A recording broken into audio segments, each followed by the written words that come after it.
more patterns. Woohoo! Check them out. Heaps. Part 2.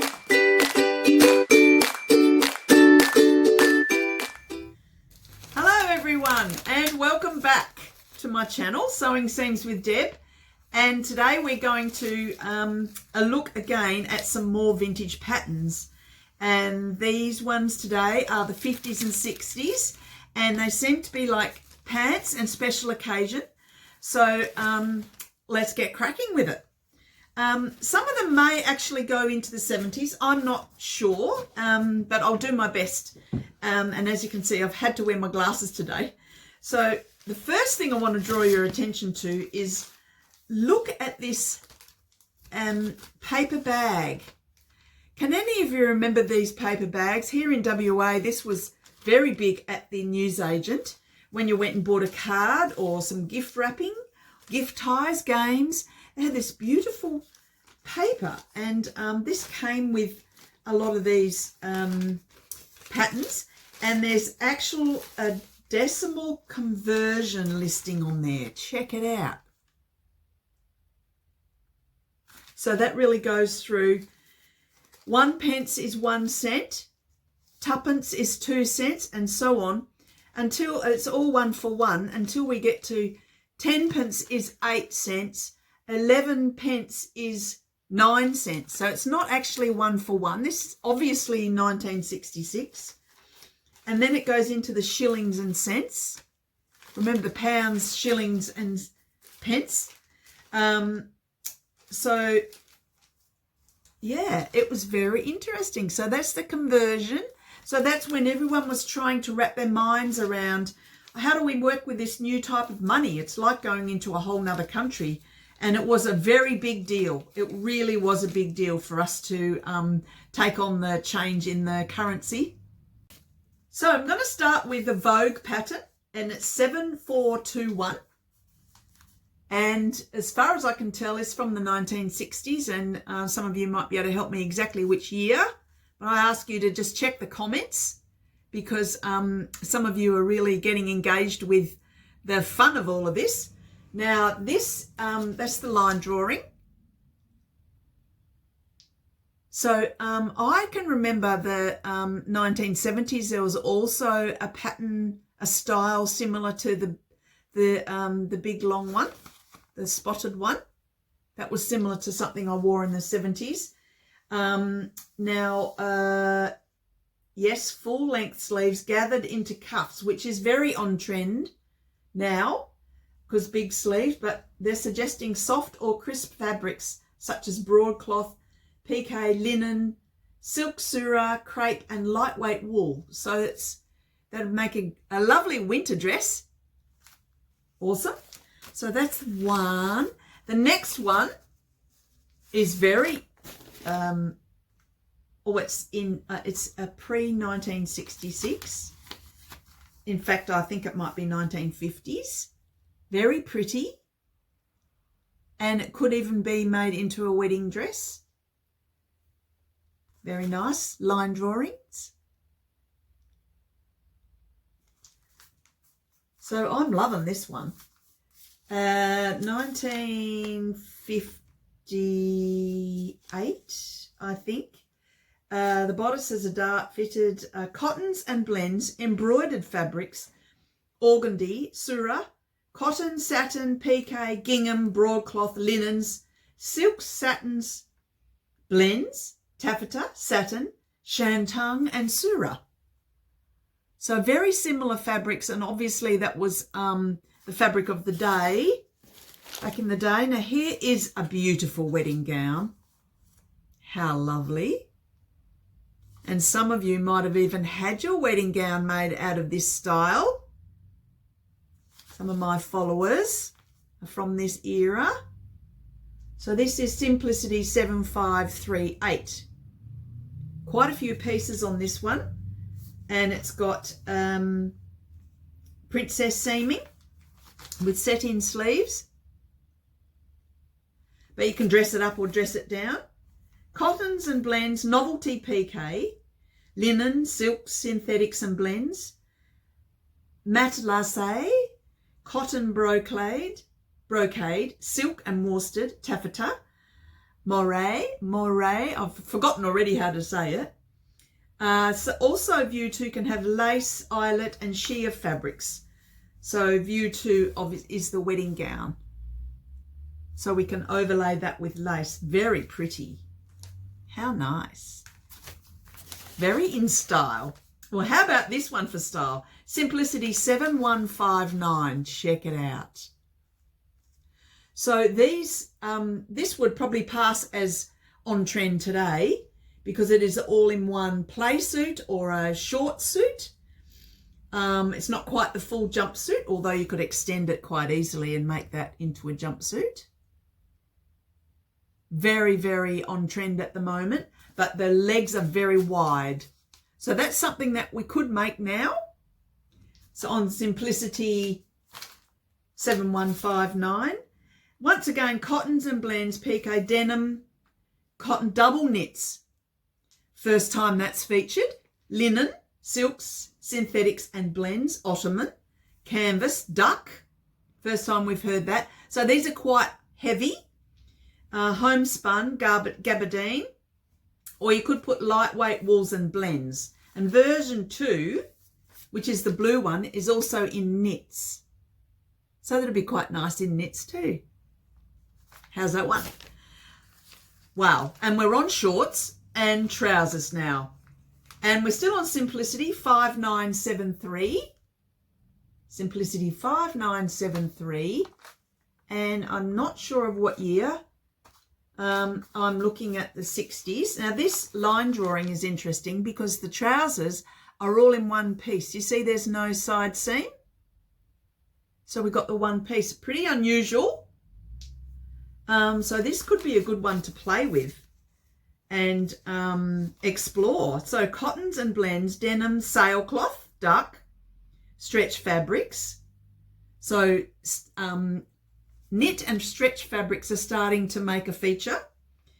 Synthetics and blends, cotton, homespun, gabardine, poplin. Slacks also in wools and blends, worsteds, tweeds, herringbone, and the shorts in piqué and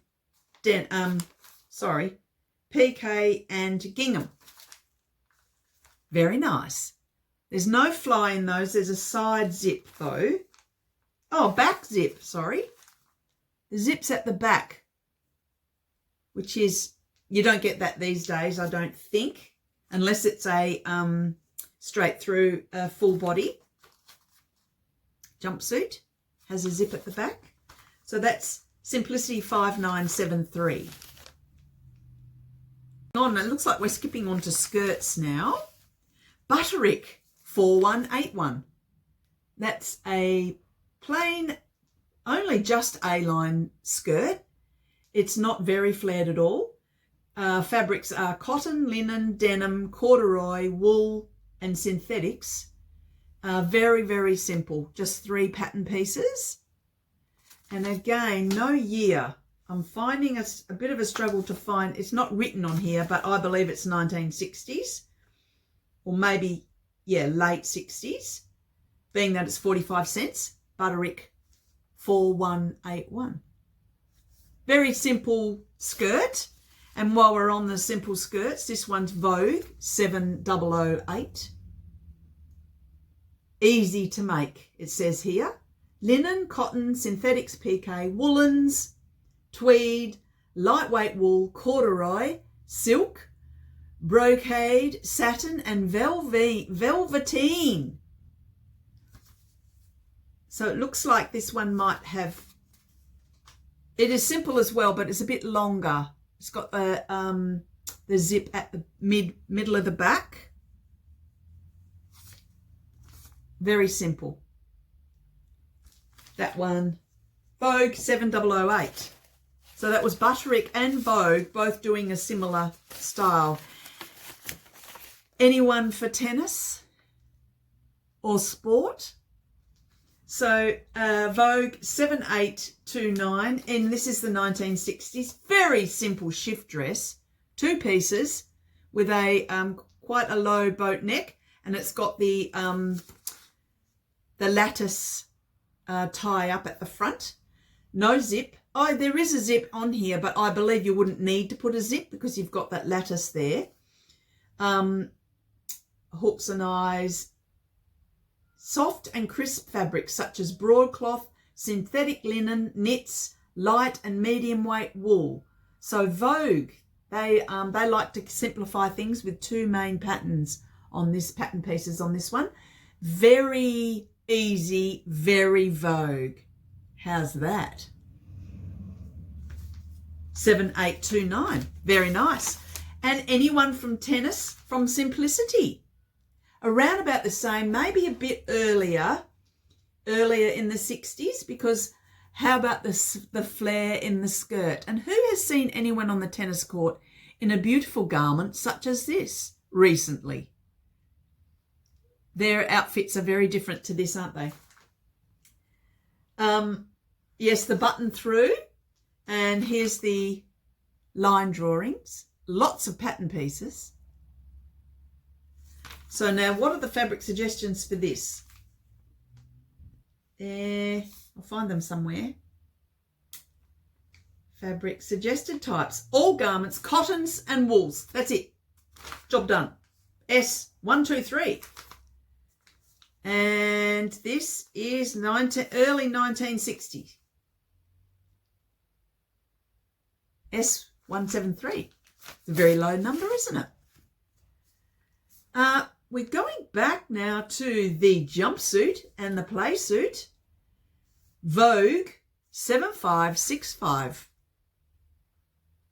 How beautiful. Look at that tiny little play suit. A little yellow one. Very nice.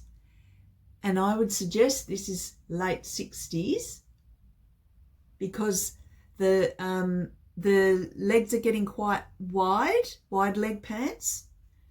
Here's the line drawings. So very simple, straight through. And the fabrics are soft and crisp fabrics such as linen, broadcloth, corduroy, pique, lightweight wool, knits, and synthetic mixtures. How nice. So I'm not sure which ones I'm really keen to make. Definitely not the bridal gown. That one's out. I'm in two minds about this play suit slash, where is it? Hold on. A moment, please. The Simplicity 7159 or the Vogue 7565. They're similar. I like the neckline of the Vogue and the wide pants. So I think that one there is a possibility. It's a size 14 with a 36 bust, hip 38. I'd have to grade it out because my hips are close to that, but my waist is way smaller than they're suggesting. Bigger, sorry. This is smaller. Waist, 27. I don't think so. I don't think I ever had a 27-inch waist. I think when I was 14 or 16, it was 28 inches already. Around about when I started making my own garments. So, yeah, never had a small waist. But that's a possibility. Then these trousers, I wouldn't mind exploring these ones. Simplicity 5973, from the point of view of there's no side seam. So that's a possibility. Looks like pants are featuring. Skirts, no. No, I've got patterns for that. Tennis, no, those days are gone. Maternity, anyone? No. More bridal. Or possibly a lovely 50s style frock.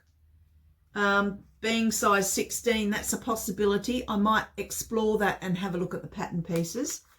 It's a gathered waistline. I like the previous one that we spoke about, which is this one, which is a pleated waist. So maybe this one's out because the gathered waistline. But the ties at the shoulders is a nice idea. As opposed to this one's got a lovely collar. It's only a half collar just on the front. So I could combine those two, and they're both from the same era, 1960 and 1964 this one is. Yeah, 1960 and 64. Yeah, it's really come through, hasn't it? So that's all of those ones. So that's part 2. I do have more. One moment.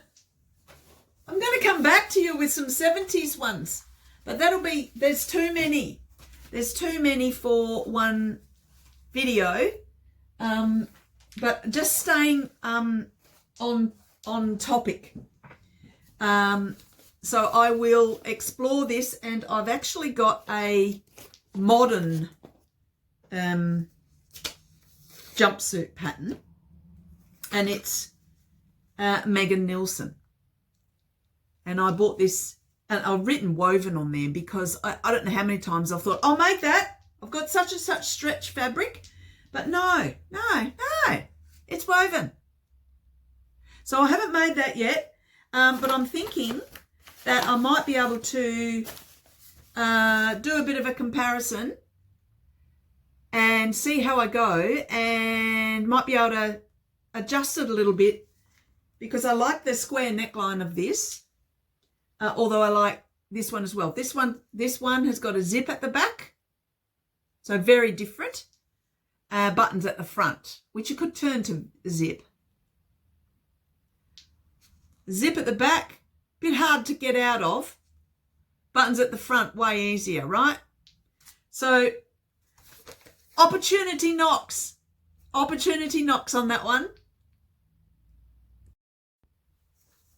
Now I have an update on some of the patterns I showed you in part 1.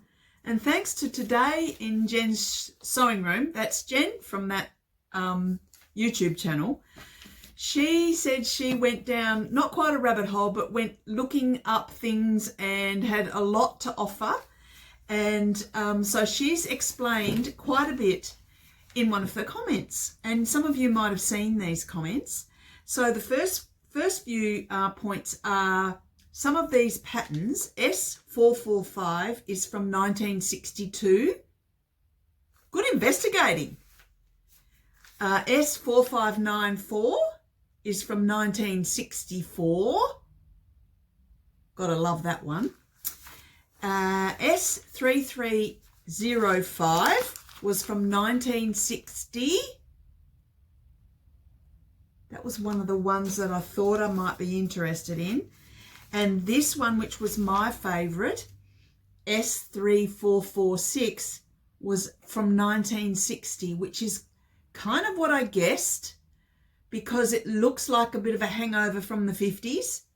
And I have looked at this in detail around if I might like to make it. So the jury's out whether I still will make that yet.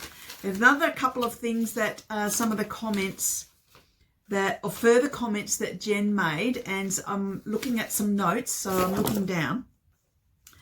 I mentioned some of the suggested fabrics on some of these patterns, and I didn't know what the fabric names were meaning. Moire, M-O-I-R-E, is said moire.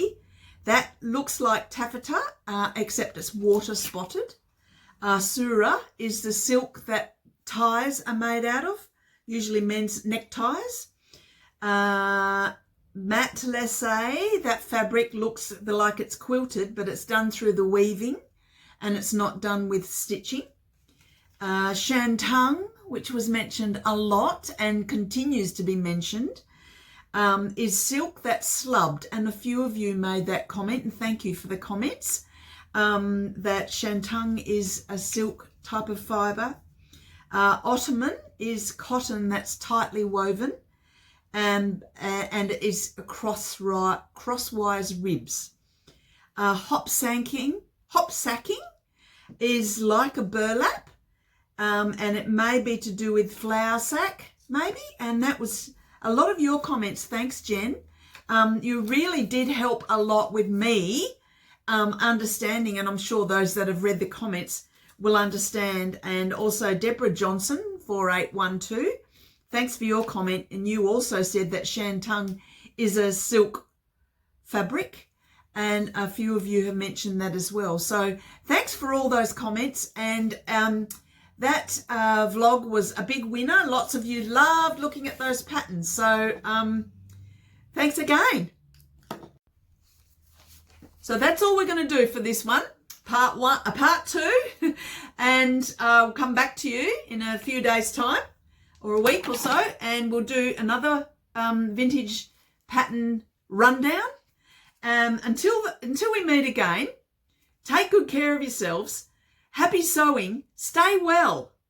Do your best to stay well and stay happy. So until we meet again, see you soon. Bye.